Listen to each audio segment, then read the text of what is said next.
brilliant. Okay, that's excellent.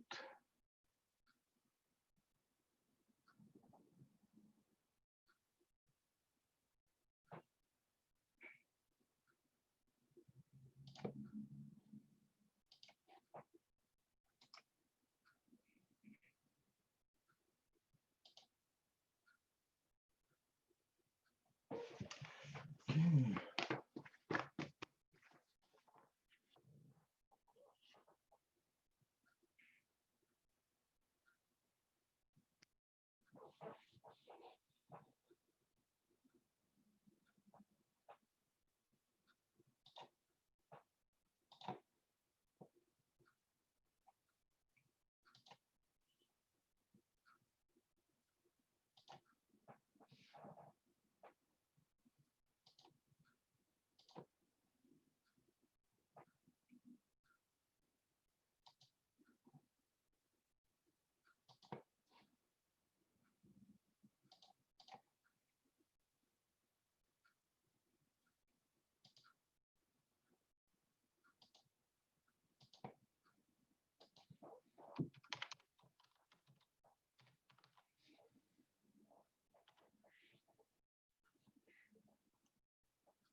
All right. Hello, Keith. Hello, everyone. I hope you can hear me okay. This is Ilham Nasser, Triple IT here from our conference room with Adam, our IT. Hello, everyone. I hope you can hear me okay. This is Ilham Nasser, Triple IT he's not muted, here you can from hear our him. conference room. But it's delayed. There we go. So now we won't hear ourselves. So we're happy to start the second webinar in the Human Development series of Triple IT series of webinars. We use the Human Development approach here as the focus of our webinars because it's an important one for us in the research as well as the AIMS initiative, which is the Advancing Education in Muslim Societies. Before I proceed, can please all of you mute yourselves and turn off your videos? Those who are with us, I welcome you, but please ask you to keep yourself muted and keep yourself off the video. And turn off your videos. Those who are with us, I welcome you, but please ask you to keep yourself muted. We will use the chat to pose your questions, and we will proceed with the presentation from our esteemed presenter from England, Keith Rice. After he's finished with his presentation, we will take the Q&A. And so feel free to field your questions while he's presenting, but we will be the only ones who will see the questions, and we will field them to Keith out loud at the Q&A session. But we will be the only ones who will see the questions, and we will field them to Keith. Just to remind everyone, we use the Human Development approach in our empirical research to frame the importance of that and the importance of values within that approach to those, to our work in the advancing education in Muslim societies. This is an important piece for us, the human development. It's a process as well as an outcome. Those of you who attended the first webinar, which we had with Dr. Ahmed Alwani, our Vice President, recall that Dr. Alwani also rooted and framed the initiative AIMS, Advancing Education in Muslim Society, within the work of Triple IT that they have been taking on for more than almost 40 years. This work on the human development and values is one that is rooted in Islamic teaching, but also the vision and mission of the organization.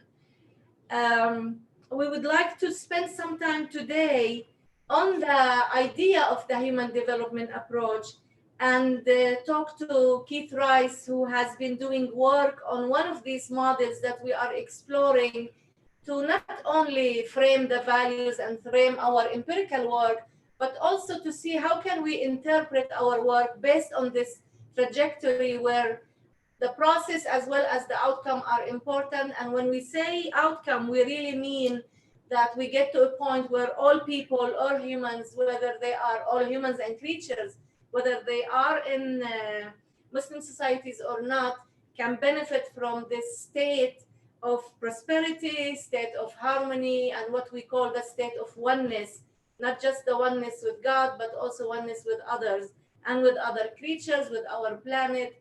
So I hope you can hear me okay and bear with us because Keith is in England. He will start the presentation, and as I asked you, please keep yourself muted. I will move it and go ahead and Keith, you can take it from here.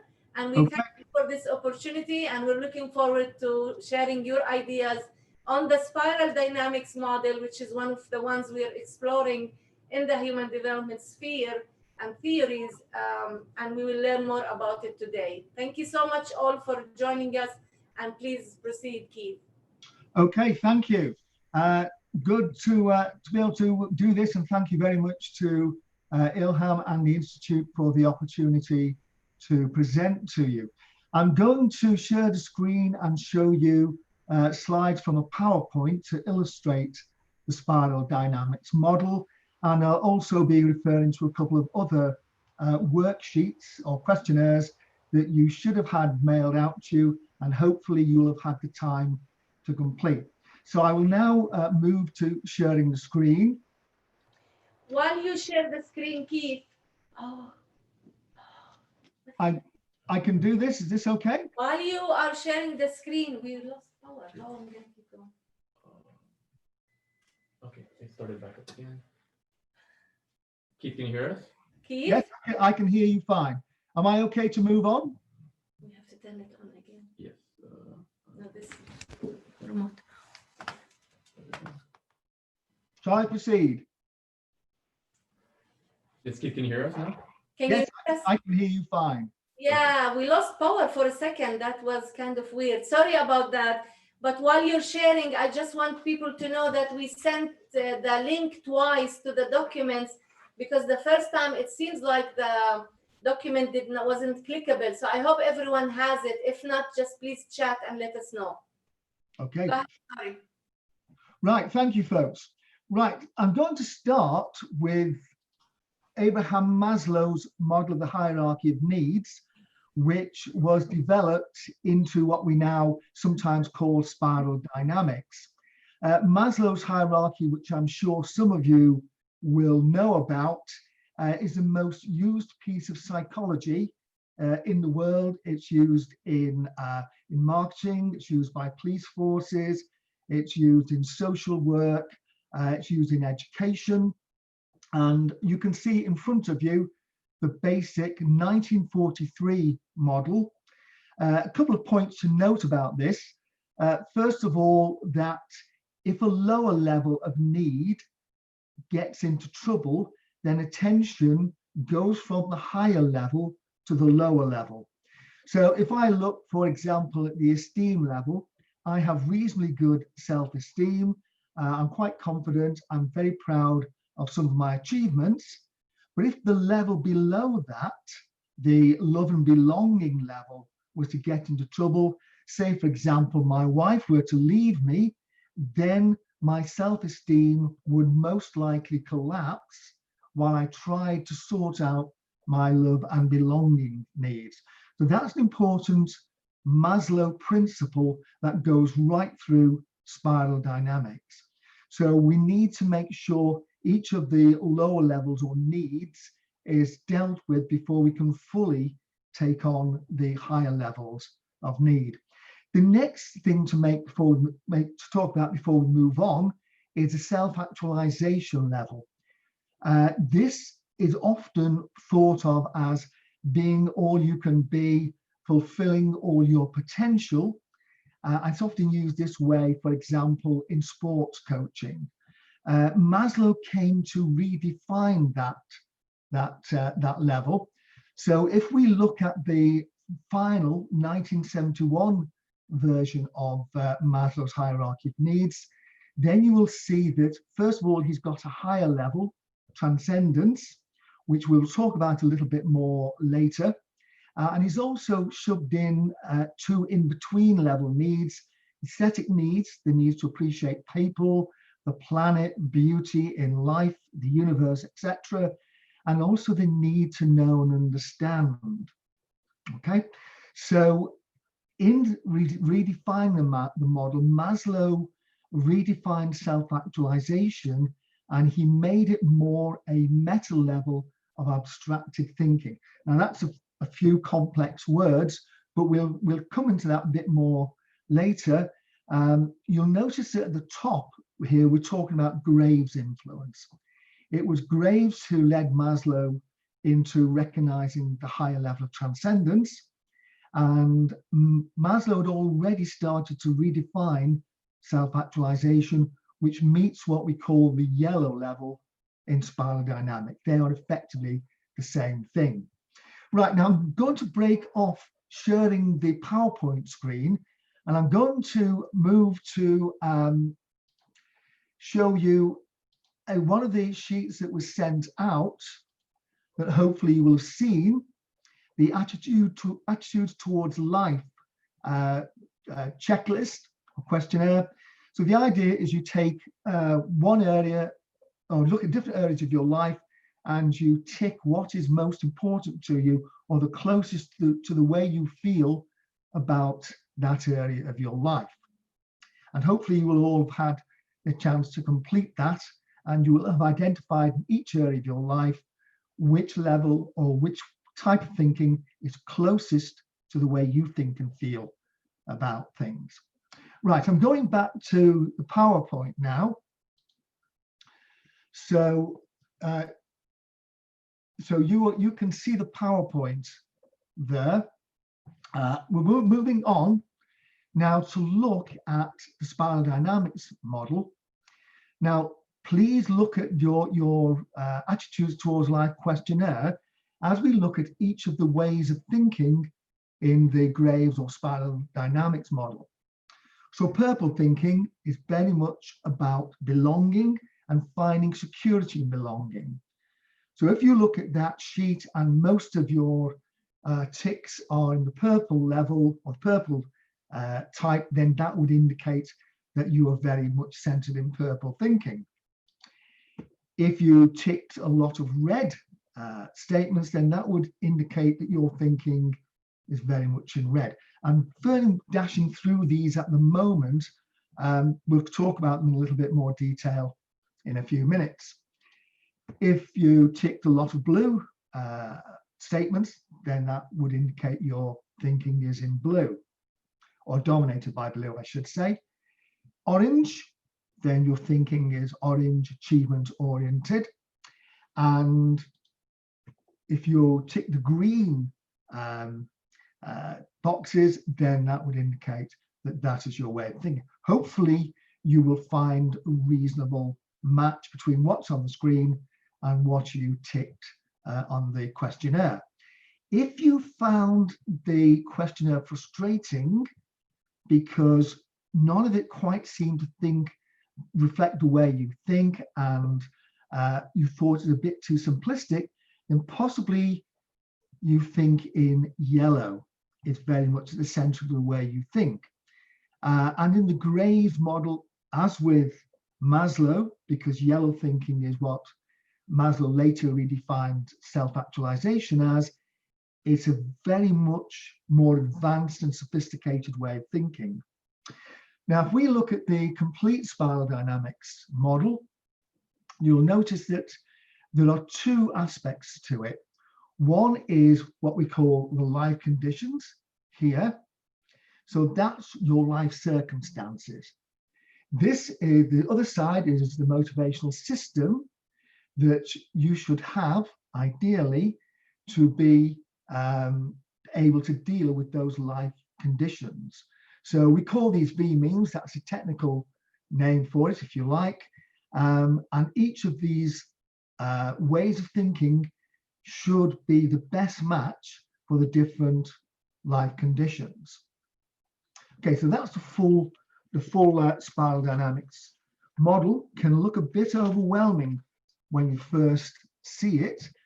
It does get easier as you become more familiar with it. Important to notice that these things emerge sequentially in a hierarchy, just like Maslow. But just like Maslow, the lower level or lower needs don't go away, which is why this graphic is perhaps a bit overwhelming, but very, very accurate, because the lower needs are there all the time. They just fade into the background as you are focused on higher level needs. So, for example, I could argue that my thinking at the moment as I'm making this presentation is very much in yellow. It's very abstracted, it's very sophisticated, it's quite conceptual, intellectual if you like. But come a couple of hours, because I'm mid-afternoon, whereas you're mid-morning, I will be wanting to eat my evening meal, and so I will be attending to my beige needs down here, which are still here even while I'm being in this abstracted higher level. And I will enjoy spending some time with my wife, so my purple having belonging needs will also be met. So these needs never go away. They can simply fade into the background. And just like in Maslow, if a lower level gets into need, so for example, I become very, very hungry, then I'll be less able to focus at this level because my needs here will start to overwhelm those needs. Okay, so before we go on to looking at these in detail, to talk about whether we're looking at stages or states or systems, because one of the problems with stage development models is that they can be very limited and very prescriptive, whereas in real life, you can be half in one stage in one time and half in another, depends on your context. So because of that, many of the stage development models, while they give tremendous insight, they are relatively limited. Graves' spiral dynamics model gets around that because of its association with the life conditions. So for example, if we look at this upper model on your upper left, here we can see in different contexts, so looking at whether I obey the law or not, how I am about romance and adult relationships, and how I'm about my family. So if we look at the law here, my thinking is very orange. I'm looking for, sorry, I've gone on too fast there. I'm looking at how I can achieve my goals, my objectives through the law. So the law is simply a means to an end. There is some compliance in blue with the law, but actually my need for belonging matters more than my need to obey and do the right thing. When we come to romance, my orange again is very, very high. So I would be looking for a partner who is suitable for the kind of functions I want to go. So if I'm very career oriented, my partner would have to be able to attend business meetings, faculty meetings, whatever, and hold her own. The actual need to belong, that sense of affiliation, is relatively low down. When it comes to family, however, this person, the belonging that they get from family is far more important than their need to achieve. We look at the second person down here, and it's totally different. The need to comply, the blue need to comply and obey, the law is strongest.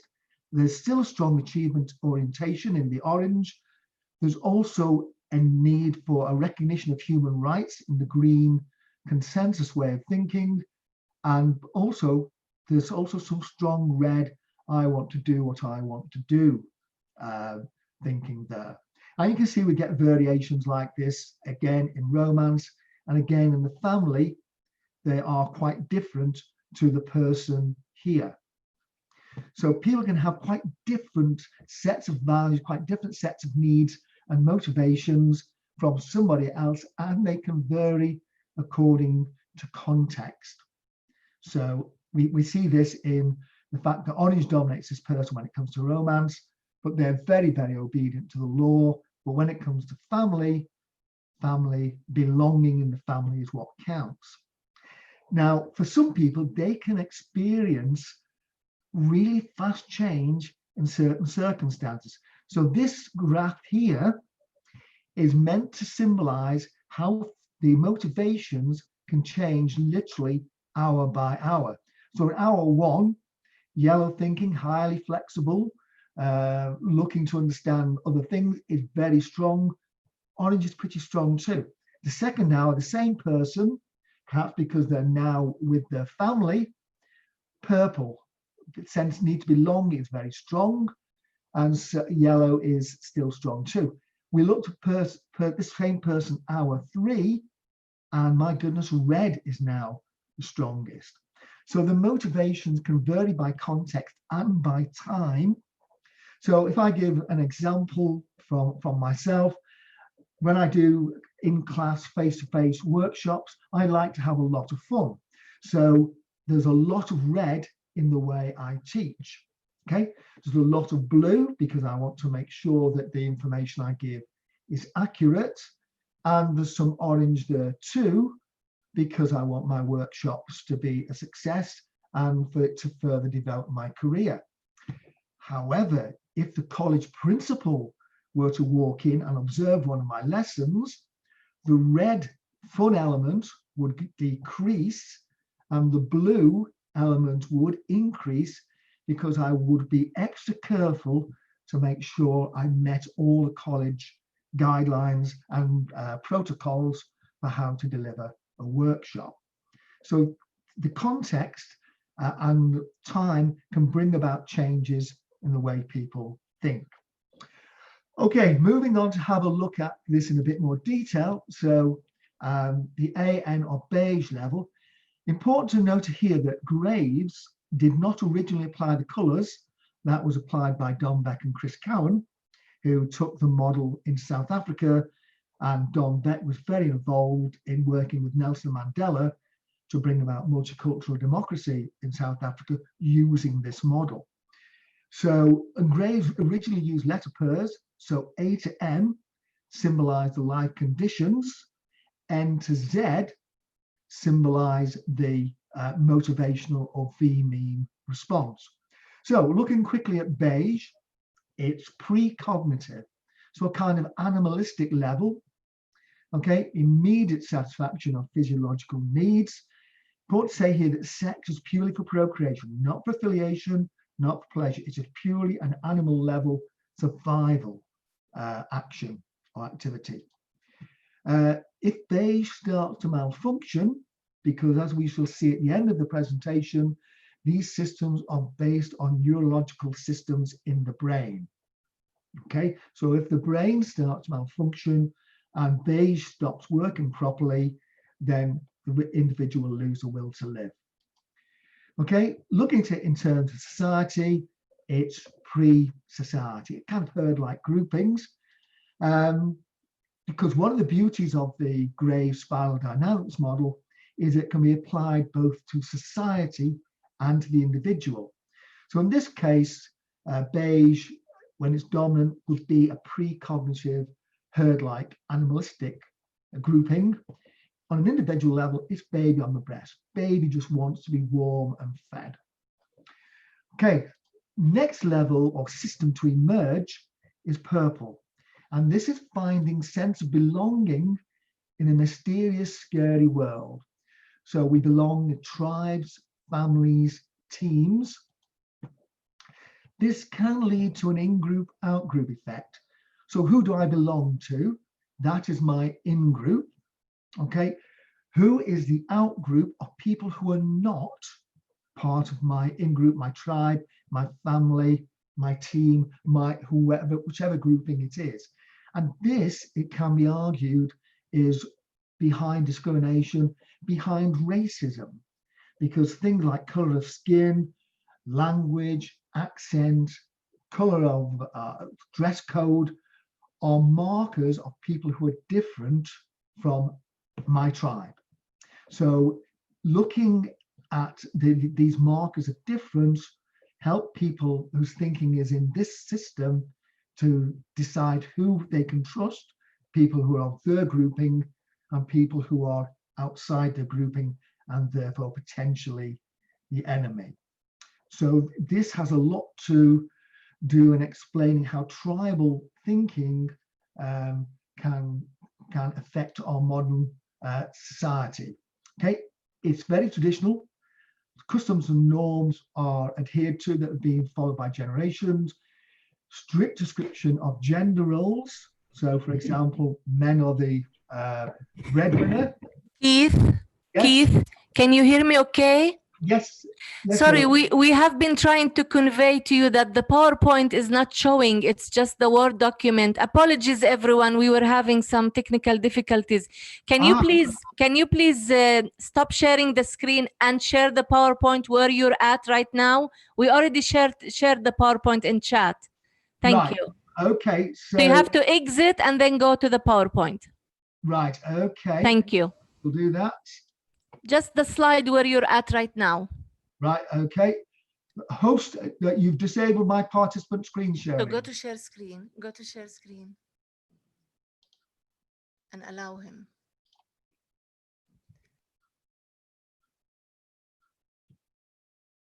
Let's try again. Nope, still disabled.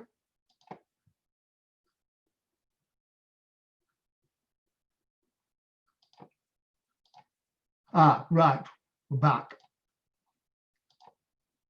Oh, I'm disabled again.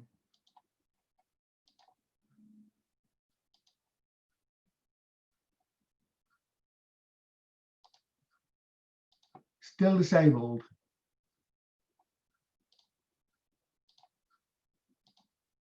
Back, okay. Right, folks, I'm sorry I hadn't realized that you were having difficulty following me. Okay, so a couple of important things to bring out here. Respect for the elders, very, very much in tribal thinking. The elders are looked to as the people who are wise, and the importance of physical territory. The tribe's territory, very important because it's part of their security. And that has implications for all kinds of land disputes throughout the world. Moving on, we've talked about tribal thinking. In the individual, we can think of it as a child in the family. Mum and dad make everything happen for the child. Child has no idea how clothes get on its back, how food is produced. Mum and dad make those things happen. Then we come to the red system, which emerges. It's self-expressive. It's do what I want to do when I want to do it. If any of you are familiar with Freud's model, then this is the id. Okay, so haven't any sense of consequences. I just do what I do when it feels good to do it. It's to do with the exercise of power and to find out where the power pecking order is, who's got more power than me and can limit me expressing myself, who's got less power than me, so I can dominate them, so I can express myself. Do what I want to do. Very important, it will not accept shame, this way of thinking. Okay, it will say whatever it needs to do to get through the moment. So ridiculous promises, also deflecting blame onto other people. So it doesn't accept responsibility when things go wrong. Okay, and certainly I'm speaking from the UK here. We have in terms of coronavirus, we have a government that will not accept its failings in dealing with the virus. I won't comment on other countries, but I can certainly comment on the UK. In society, this is the feudal way of thinking, where you have one man, occasionally one woman, who is the king, and they have absolute power. They control the lords or the generals, and they control everybody else. So it's very much hierarchical, power-based. Probably in modern times, I'm possibly risking controversy here, Saddam Hussein's Iraq was probably the closest we had to it in modern times. One man ruled, absolutely. The generals were his lords, and the people of Iraq, Saddam could largely do with as he pleased. Some of you may want to take that up in the question and answer. In terms of the individual, this is teenage thinking. So doing whatever I want to do, screw anybody else, I will do what I want to do. And eventually that becomes exhausting, and the blue level system starts to emerge. And this is about finding out what is the right thing to do and doing it. Okay, there is one right way of thinking and living, and the detail matters. And those who don't do it precisely the right way have to be corrected, converted, or eliminated from the structure. I come from a Christian heritage country, so I can't possibly comment on Islam, but certainly if you look at Christian traditions, Protestants and Catholics and Orthodox agree on 95% of their religious doctrine, but they will slaughter each other in hundreds of thousands because somebody doesn't kneel or pray in quite the right way. So that's a problematic element of the blue way of thinking. It can be very, very dehumanizing. But positive side, it brings order and it systemizes to produce efficiency. I'm sure that when we're all flying again, we will want the pilot to go through the pre-takeoff checks, absolutely not to skip anything. Even when we're driving, we want other drivers to stop at red lights. That's the kind of positive side that blue brings. Sorry, I've lost that session. I'll just share that again. Oh, I seem to have lost it completely. Just bear with me.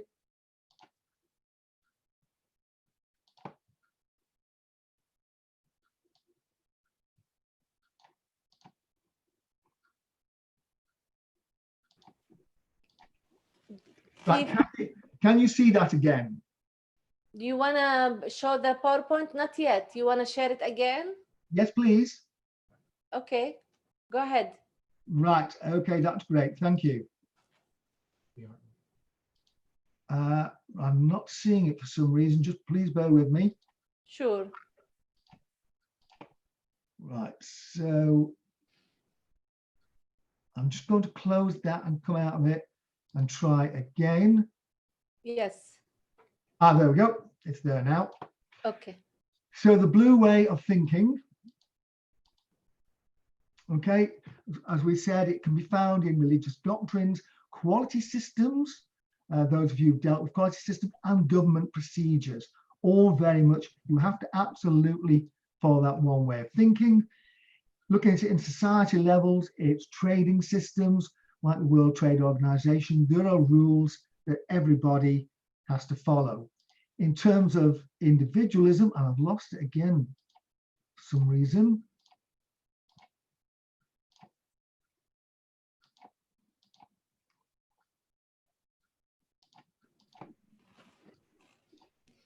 Yeah, we can see the PowerPoint, Keith.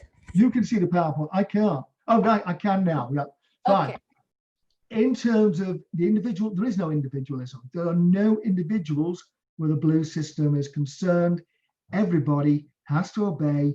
Everybody has to conform. There is no room for individual thought or expression. That obviously, but before I move on, worth saying there's a guy called Lawrence Kohlberg, who is the 15th most cited psychologist of the second half of the 20th century. His model very closely matches Gray's, not quite as complete as spiral dynamics. And his model has been tested right around the world. And in the United States, he found that 40% of people in his samples, and he tested literally tens of thousands of people, could not get beyond the blue way of thinking. It was as far as they went in terms of emergence. And that clearly has implications for society that can't get beyond strict rules. It's a very limited way of thinking. Okay, for some people though, it's not enough. So we have the orange system that emerges. This is very individualistic, it's forward thinking, but it's very self-oriented. Any products, any benefits to anybody else are purely byproducts, okay? It will use others, and then when it thinks they're no use to them, in furthering its own ambitions, it will get rid of them. But it is highly innovative, very, very creative. In society terms, it's the foundation of modern capitalism. It is very, very individualistic. People who want to get on and tend to choose careers in entrepreneurship or possibly marketing. That is too much for some people. They get fed up chasing goals in a very self-oriented, isolated way, and they want to reconnect with humanity. And that's when the green system emerges, and that's concerned with the welfare of people and the health of the planet. So everybody is equal. Whatever benefits the human spirit is good. To do with sexuality, to do with the liberation of ideas. There are no rules other than whatever benefits the human spirit is good. But everybody has to agree by consensus because everybody is equal. So the toilet cleaner is as valuable as a chief executive in the green way of thinking. Okay, it's the foundation of feminism, anti-racism, gay rights, rights for people with disabilities, and looking at me, thank goodness, it's also produced anti-ageism. Okay, so green is the great leveler. Okay, lost that window again. Can I have the screen back?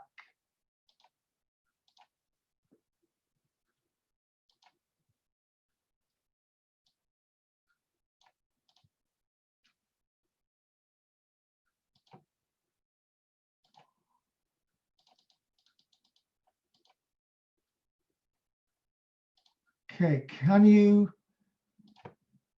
see the PowerPoint? We don't see it right now, but Right. maybe you can share it again. Yes, I'll need to be given screen sharing. Okay.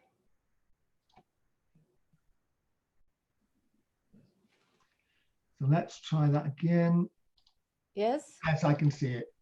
Okay. Right, so in terms of society, okay, so we're down here, it's very much based on egalitarianism, humanitarianism, little disparity in wealth, so people are very equal. So if orange tends to be the dominant way of thinking amongst the elite in the United States, if you go over to Scandinavia, Norway, Sweden, Denmark, they are very much, political systems are to do with social democracy, and there are not huge disparities in wealth. Individuals tend to want to give to the community, to be very charitable, volunteering, that kind of thing. That, in effect, concludes what both Maslow and Graves thought of as a first tier of thinking, or first set of collective thoughts. They then went into the yellow way of thinking, and this is Maslow's redefined version of self-actualization. So it's highly problem solving, 4 times the problem solving capabilities of green.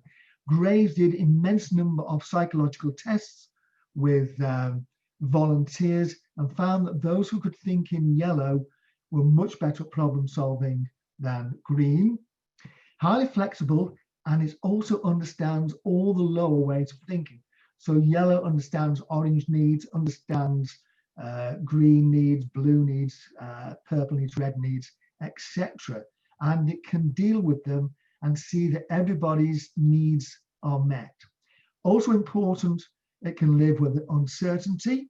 It doesn't have to have all the answers. It can put things on the back burner and say, I'll deal with that maybe, sometime, maybe never. It can live with that. It values everybody and all resources on the planet, but not from a green communal point of view. From the point of view, a yellow thinker never knows who it might need and when it might need them. So whereas orange discards people when it can't see the use they can have, yellow says, I never know when I'm going to need them, so therefore I look after everybody as much as I can. Some recent research, a guy called Johns, 2018, thinks that up to 3% of the planet might now be capable of thinking in yellow. Now, there is a turquoise level or system. Very few people are, or the sample of people who we're confident think like that are very small. So Graves could find 6. Maslow 12, and Kohlberg, being convinced it did exist, couldn't get a big enough sample to say what it was like. So we're really grasping to try and understand what turquoise thinking exists. Johns again thinks that maybe 0.03% of the population might be edging towards that way of thinking. All the research has looked at suggests that there's an element of spirituality in it. I myself struggle to understand the little I've read about it. One thing that does strike me, and this comes from Maslow, is this sense of, here it is, cosmic sadness, the sadness of God over the stupidity of people, their self-defeat, and their cruelty to one another. That bit I do get on turquoise. The rest of it, I'm grasping to understand the word. So I admit my own limitations when it comes to that. Important to say that Graves, Maslow, and Kohlberg were by far from being the only people looking at these ideas. And this is a map I've put together on my website for looking at a number of thinkers who are putting these ideas together. Graves here, Graves' Spiral Dynamics, is by far the most complete. Interestingly, the next most complete is Lobinger, who came up with the stages of ego development model. Kohlberg's got a lot of it. Even sociologists like Adorno and Weber have got parts of it. So it's not Graves and Maslow operating in a vacuum. There's a whole wealth of developmental psychologists and sociologists looking at these ideas. Now, the question then comes, I said earlier, is there a biological basis to this? And yes, there is. So there are a number of researchers who have been looking at how these motivational systems, these B-means, might work. And I'm particularly familiar with the work of Caspers and Lucas. And what they did, they led a consortium of German universities based at Cologne. Cologne was the lead in this consortium because they're using MRI scanners to give people motivational decisions. As I'm sure you're all aware of how expensive MRI is. So that's why they had a consortium of universities. And what they found, the frontal cortex, this area of the brain here, was mostly involved in what we might call the cool values decisions. So purple, blue, green. This area of the brain was the most active when those kind of decisions were being made. When we're looking at the warm or the red and orange decisions, then they were being made here in the limbic system, down here. We tend to associate the frontal lobes with caution, with inhibitory networks, whereas the limbic system tends to be more associated with impulsive and emotional thinking. So it kind of fits, and some work on looking at Freud's model and comes up very, very similar. Also, Caspers and Lucas found that there were more neural networks involved in the more complex thinking. So more networks here were involved in blue and green thinking than blue, more in blue than in purple. And again, when they're looking at the warm colors, the red and the orange, they found there were more neural networks involved in orange thinking than there were in red thinking. So there is a biological basis, or we're getting evidence of a biological basis that these systems actually do work in the brain. It's not just abstract thought thinking, there are actual neural networks operating behind this. So that brings me to the end of my presentation, being a little bit jagged in terms of losing the PowerPoint, but that is it. I'll just leave you with a little bit of information. All the information can be found in the theory section of my website, and the easiest way to find my website is simple to Google Keith E. Rice, and then you'll come up. Make sure you put the E in. There are plenty of Keith Rices on the internet. There are not so many Keith E. Rices, so you should be able to find me quite easy, and there's some very detailed information along with full bibliography and full references to support the information. Right, Ilham, over to you. I'll stop sharing. Thank you, Keith, and thank you everyone who's joining us on this call.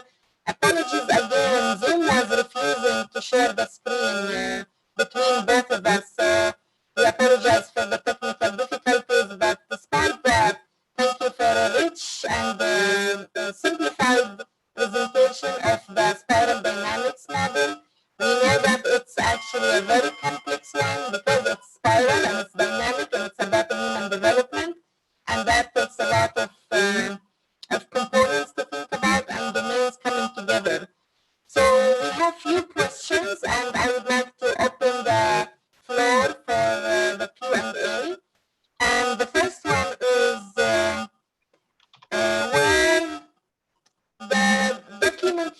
shared with the color-coded categories.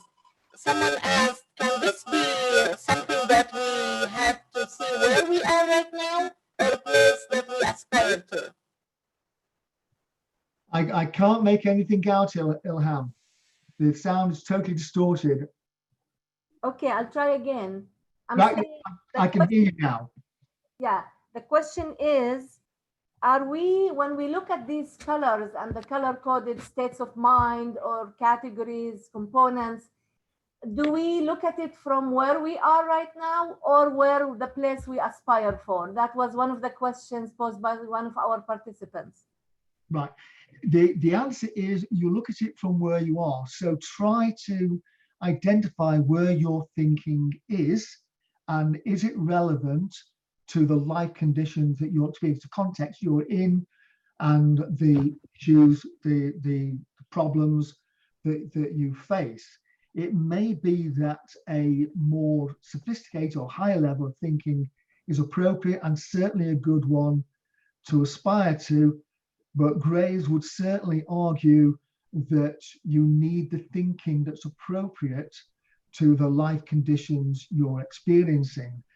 An example I've used several times in workshops in the past was when the Yugoslav wars were on in the mid-1990s. Yugoslavia is quite an advanced Western nation, lots of blue and orange in the way they're thinking, but the country broke up along tribal lines, and people who were doctors and nurses and sophisticated lawyers, professionals, their thinking went from blue and orange into red and purple, and they fought, often with horrific consequences, along tribal lines. And but they tried to do blue or orange thinking, they'd got themselves killed. When the peace came, then they went back to thinking in blue and orange. So the thinking has to be relevant to the situation you're in. Does that answer the question? Yes, thank you. Thank you so much. Actually, it also brings us to the second question where someone asked, how can we actually change our thinking? And you addressed life conditions, changing life conditions, but are people able to change their thinking? The answer is you can, by being aware of more sophisticated, higher systems of thinking, then by being aware, that can lead to dissatisfaction with your present way of thinking, and therefore you strive to achieve a higher level of thinking. And that in itself can create dissatisfaction and therefore the drive to change. Many change psychologists, researchers will say that there needs to be dissatisfaction with the present way of thinking for thinking to want to change. So dissatisfaction, dissonance can come in two ways. It can be that you're under threat. So if you don't change, what you have it's in danger. Or it can be that you want something so badly that you are prepared to change your way of thinking. And that as you want to change, then you will kind of almost by osmosis start to think that way. All right, thank you. And actually, this brings us to how we are using this model and how we aspire to actually utilize it in our research. Because what we are thinking is that there must be a set of values that actually helps, supports people, empower them to aspire to higher states of consciousness, to get more or closer to the what you call the cool colors, right, versus the warm colors. Even though they're all legitimate, they're all okay, even the red one is okay, but are there values, like you think, that are embedded in this process, in this trajectory of development, that can actually bring people to higher states that they can aspire for? Don Beck, whom I mentioned earlier as having been very involved with the changes in South Africa, he has a concept that he calls meshwork. And this is that you look at every level of need in a community. So you look, for example, at the beige level. Are people's basic medical needs being met? Then you look at, are the children maternity units functioning okay? Because the species is in danger if that doesn't happen. Then you can look at, do people feel safe in their families? Do they feel safe in their villages, in the areas of their towns? Purple level. Red level, are people able to express themselves in a safe way? And so on. So you look at each of the systems on a communal basis and what is the health of those systems. And because the needs are there all the time in everybody, it's a question of trying to make sure that all the needs, as you said, are valid. And when people's needs at the lower levels are satisfied and they feel safe in those needs, then they're able to focus on the higher level needs. It's a kind of, there's no one answer, I don't think, in terms of this model for is it a set of values. It's more a case of as lower level needs are met, lower system levels are met, then people can progress to higher levels of thinking. I don't know if you're familiar with the work of a guy called Ken Wilber, who is a leading integral thinker. Wilber estimates that there are 4 million Americans whose thinking is in green, and Wilber's been looking at how can we push those 4 million Americans over into yellow thinking. Graves was certainly of the view that the higher, the more complicated, sophisticated the level of thinking is and can be sustained by meeting lower level needs consistently, then the more likely you are to have a peaceful and progressive society. Mm-hmm. So I can think in kind of yellow, green and yellow level thinking, but that's because I have a secure food supply. So my beige needs are taken care of. I have a good relationship with my wife, so my purple needs are taken care of. I'm able to have fun in a relatively safe way. England is relatively law-abiding. The majority of people follow the rules. So I'm able then to address the more sophisticated needs. If people stop following the rules, if red goes on a rampage, if my relationship breaks up and I don't have a secure food supply, then I'm going to focus on those lower level needs. Does that, in a roundabout way, answer the question? Yes, and actually the follow-up to that is in terms of the aspiration and how people can change their thinking. But I'm happy to see two questions here that take us to the education and upbringing fields. One question is, how can you use this mechanism or this model within educational settings? And another question was about families and how can you bring those levels of green or orange to the family? Is there something that can be done in the application piece, the dissemination of the model? No, I'm a teacher by training, so I'll come to the second question, first question second, if I may.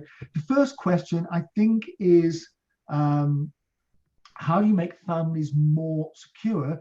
Because families provide both the emotional safety and the socialization of the children. So it's encouraging families to be secure, so that the adult safety needs, purple safety needs, are fulfilled, and the children's safety needs are fulfilled. That, I think, and this is where I think religion has a place to play, and the idea of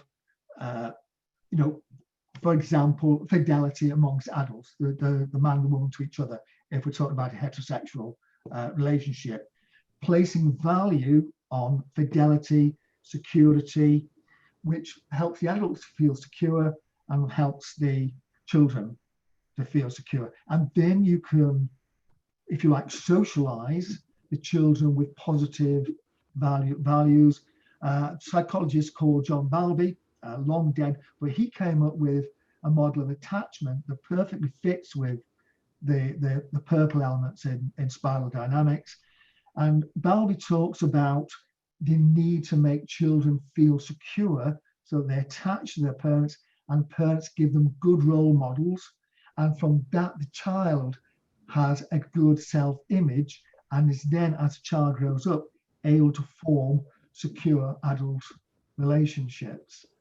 Purple, I think, is the foundation of the spiral, the cognitive foundation of it, and getting that bit right, I think, is absolutely critical. The rest flows from that. I've also done my time as a psychotherapist, and 90% of the people who sat in my psychotherapist's office, the problems relate to insecurity. The root of it is insecurity in the family when they were children. Moving on to the first question in terms of using this in education, Maslow is used in education. So because this model is a development of Maslow, it can be used. On my website, there is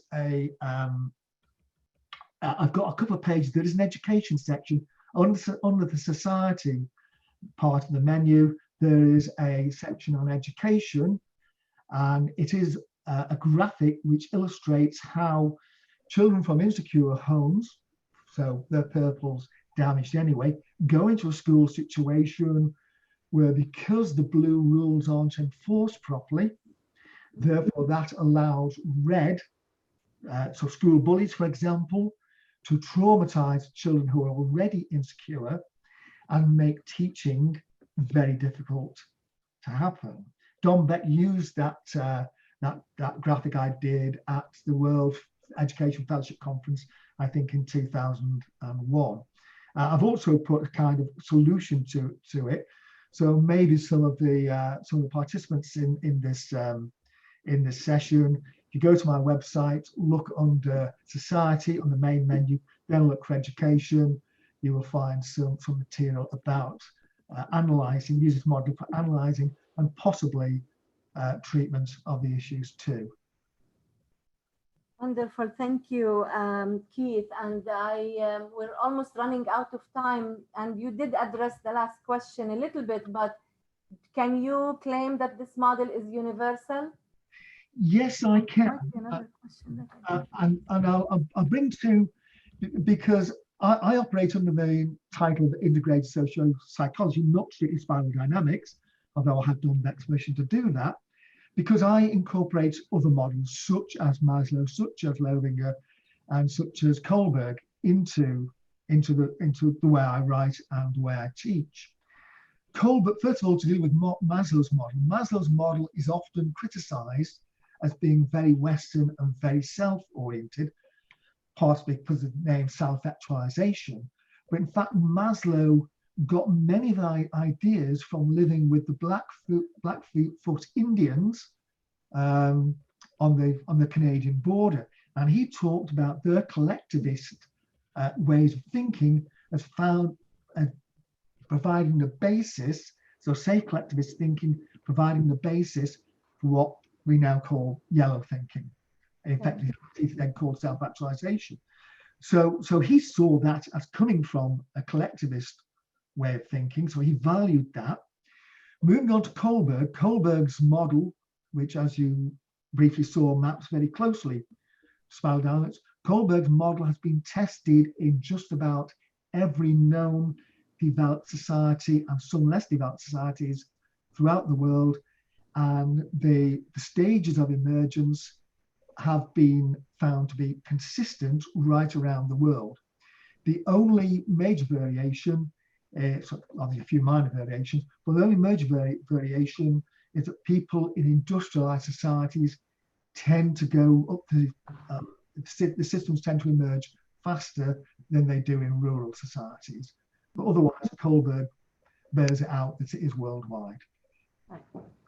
Yes, So and thank you for that. Okay.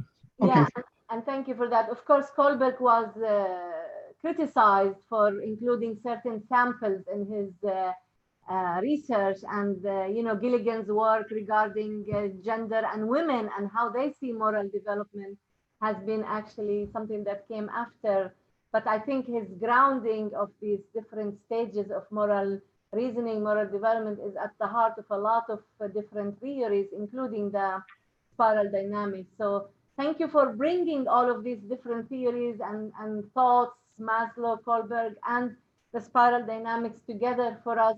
We're going to have to end at this, and I would like to remind people to stay tuned for our next seminar, next webinar. But also, if you haven't subscribed to our newsletter, this is a good time to do that. It will make it much easier for us to send you our announcements through constant contact. So I want to thank you all for joining us. I want to thank you, Keith, again for being with us and giving us your time and your wisdom and knowledge of this model. We will keep exploring other aspects of human development and keep looking at different components. Again, the intersection between values and those that are rooted in Islamic teaching and the different models we have out there regarding the human development process are going to be the focus of our work in the empirical research in mapping the terrain in many of the countries that I see represented here among our audience, and some of our coordinators are here. So thank you so much again, and we will continue the conversation. Apologies again for some Zoom land technical difficulties, and you all have a good evening, a good day, and a good week. Thank you. Thank you. Bye. Bye.